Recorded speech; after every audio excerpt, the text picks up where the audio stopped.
Previously, on the driver's secret, in the dusty village of Owena, a man hiding his crown drove a yellow taxi and met a girl who could see beyond torn clothes. But secrets rise like smoke, and now the truth is at the door.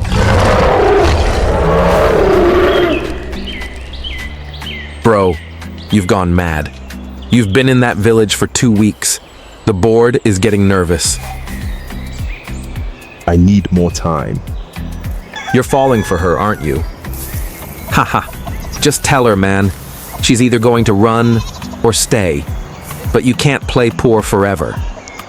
Toby ended the call and closed his eyes. The next morning, he made up his mind.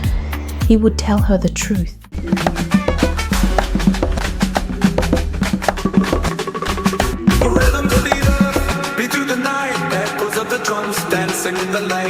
He dressed neatly, still in his village clothes, and drove to her mother's food stall. The smell of pepper soup filled the air. Children ran past him, laughing, their joy untouched by the storm in his chest.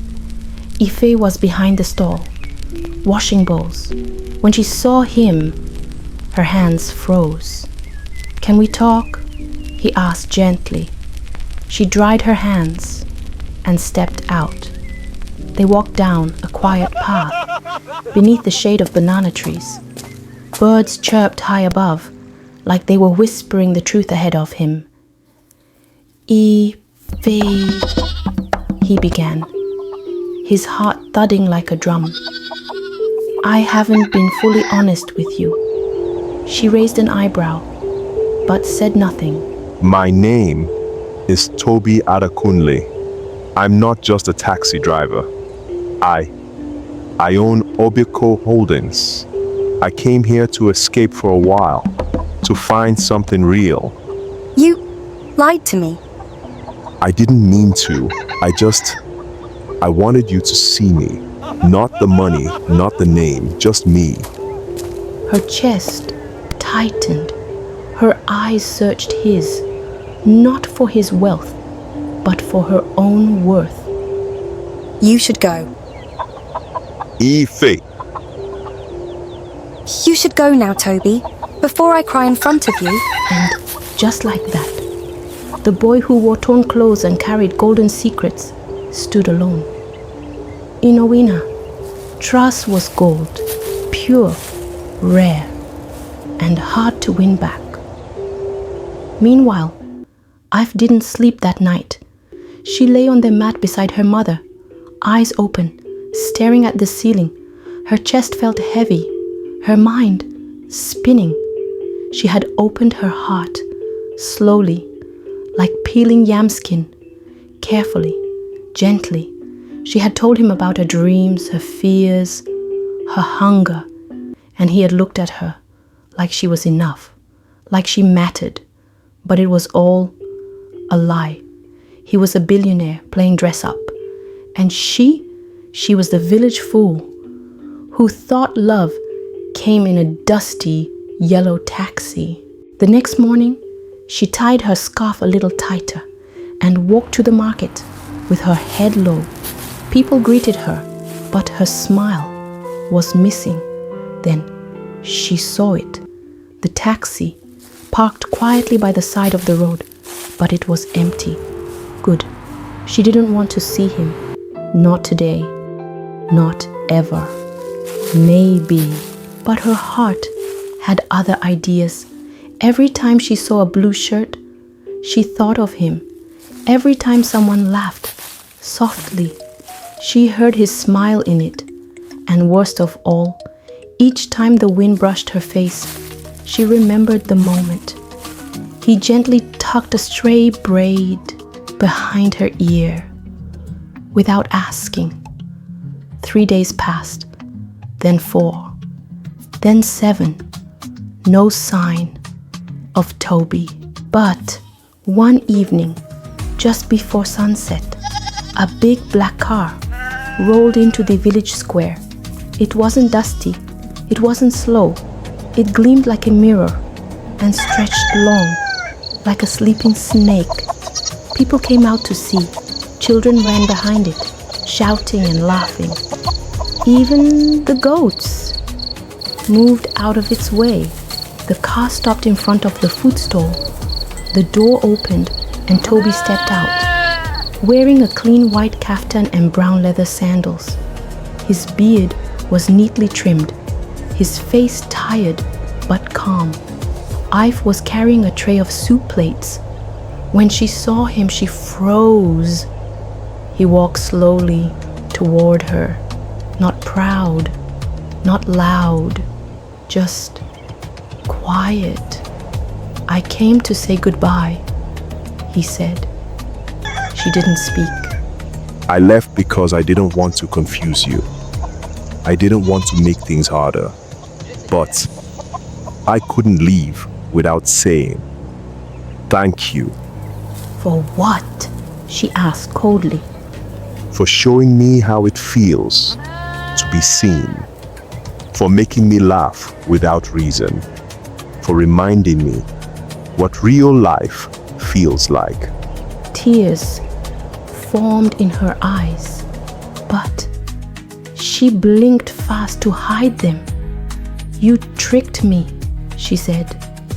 "You sat and listened to me talk about struggle while your wallet could fix everything in my life." I know, and I'm sorry. She looked at him, her voice low. "You made me believe you were just like me." "I wanted to be," he whispered. Then he reached into his pocket and pulled out a small notebook. It was old with torn edges.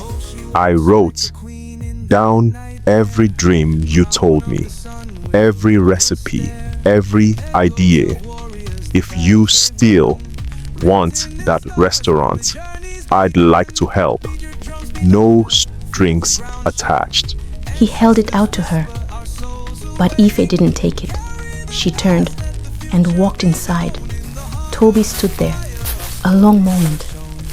Then he nodded. Slowly, he placed the notebook on a wooden bench, climbed into the car, and drove away. That night, Ife sat under the stars. The village was quiet, the wind soft. She opened the notebook. Page 1, Ife's place, a restaurant that feels like home. Page 2, a drawing of a small kitchen. Yellow walls, wooden tables. She flipped through the pages, her ideas, her words, her dreams, written in his handwriting. And that's when she cried. Not because he was rich, not because he lied, but because he remembered everything. The next morning, I've carried the notebook everywhere. She didn't tell her mother. She didn't tell her friends. She just held it close, like a secret only the wind should know. Each night, she opened it again. Toby had written details. Only someone who truly listened could remember. How she wanted the smell of fried plantain at the door. How she dreamed of putting her mother's name on the signboard. How no child would ever be turned away hungry. Every line felt like a hand reaching out from far away. And each time she read it, the anger inside her melted a little more. But pride was strong too. She had trusted before, and it had burned her. She wasn't ready to open that door again. 2 weeks passed. One hot afternoon, a stranger came to the stall, a woman in a grey dress, wearing glasses and holding a clipboard. Her voice was calm, steady. "Is this the food stall owned by Madame Aduni and her daughter Ife?" "Yes," Ife replied, wiping her hands. "My name is Ngozi. I work with the Obiko Foundation. We're looking for strong women with big ideas. You've been nominated for a grant." Ife blinked. "A grant?" "Yes," the woman nodded. "For your restaurant idea. We received a notebook filled with your plans, your designs. It was very impressive. Ive's hands trembled slightly. Who sent it? I'm not allowed to say, but the name on the front cover was Ive's Place, and we believe you're the right person to bring it to life. Ngozi handed her a folder. Its pages were bright, full of color, logos, sketches, a business plan, and right there, a photo of a small building with a wooden door and a sign above it, Ife's Place, home in every bite. I've stared at the folder like it was magic, like a dream she never dared to say out loud. Her mother stepped outside, sweat on her brow and a towel in hand. "Who is this woman?" she asked. Ive's voice trembled. "Mama, we might have a restaurant." For days, the village buzzed. People came with questions. Children danced around her singing, "Auntie Ive is opening a big shop." But deep inside, something else stirred. A quiet ache. A question with no answer. Where was Toby? Why hadn't he come back? Then, one morning, a little boy ran into the store, holding a white envelope. "This is for Auntie Ife," he said, grinning. She opened it. Inside was a letter. "Dear Ive, I didn't expect you to forgive me, but I hope you would follow your dreams, even if I couldn't be part of them. You once said that your food could heal the heart. You were right. You healed mine. I'm going back to the city now. There's a lot to fix. But if you ever want to talk, I'll be at the rooftop cafe at Obiko Hotel every Sunday at noon. I'll keep a seat open, just in case. Always, Toby." Eve folded the letter slowly, holding it to her chest. She looked out at the sky. The clouds were white and full. The wind smelled like rain and fried akara. She didn't know what she would do yet, but her heart was no longer silent.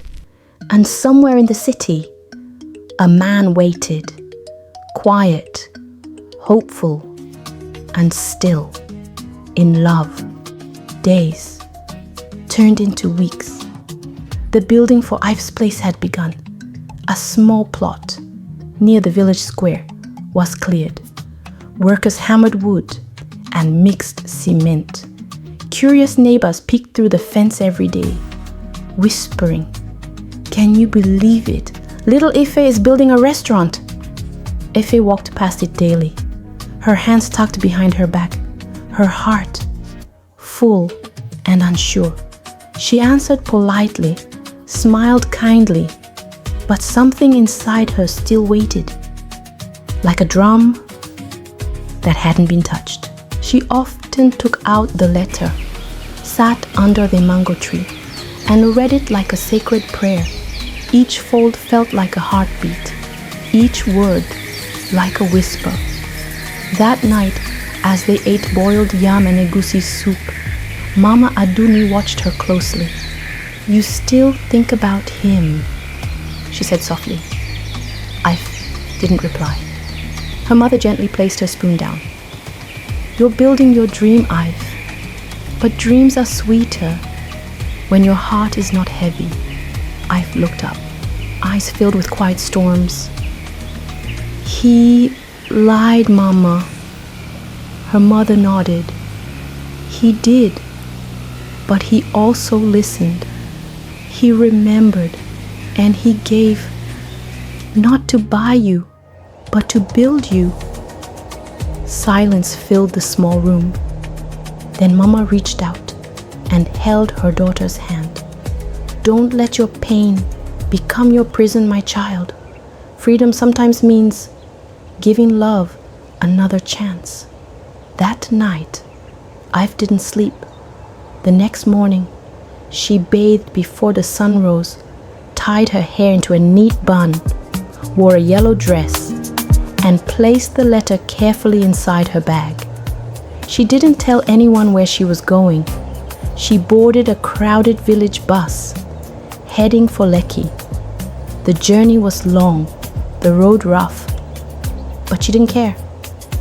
She arrived in the city just before noon, the streets alive with traffic and voices. Glass buildings rose high into the sky, like trees made of silver. She had never seen so many people walking so fast.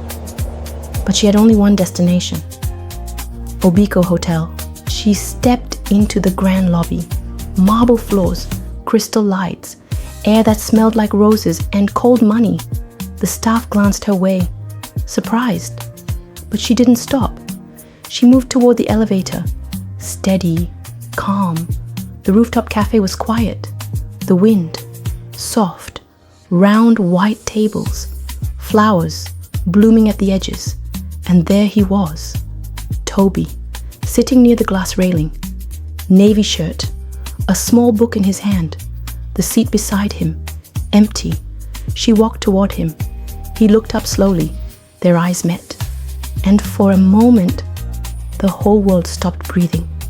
"Ife," he whispered. She stood still. "I almost didn't come." He rose to his feet. "I almost stopped waiting." They looked at each other like people who had walked through fire and found water. She stepped closer. "You hurt me. I know. You made me feel small. I'm sorry. But," she paused, breathing deeply, "you also saw me when no one else did." A breeze moved between them, soft and warm. "And I missed you," she finished. Toby's eyes glistened. "I missed you every single day." He reached out his hand. She took it. They sat, talked, laughed, cried, and for the first time in a long time, they didn't hide anything. When she left that evening, Toby walked her to the bus station. "I'm not staying in the city," she said softly. "My life is in Owena. My heart is there." "I know," he smiled. "And so is mine." Now, back in the village, the building was finished. The signboard, freshly painted, in gold and deep brown. It read, "Ife's place, home in every bite." And one sunny afternoon, when the doors opened for the very first time, the village gathered. Laughter, music, and the rich, welcoming smell of jollof rice filled the air. Toby stood quietly in the back, wearing his dusty driver's shirt again. Familiar, grounded. Beside him, Ife leaned gently against his shoulder. They had no script, no perfect plan, just two hearts that found each other in a place where truth grew slowly, like yam in the rainy season. And so, in a dusty village where stories whisper through the trees, love found its way.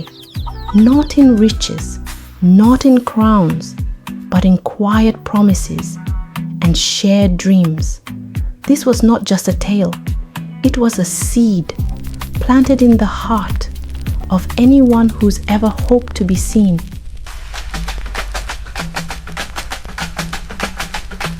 You've just experienced another timeless journey from African Tales by Nina, where stories reign and values endure. If this story touched your heart, leave a comment, subscribe, and share it with someone who still believes in the power of love. Until next time, walk with purpose and carry our stories with pride.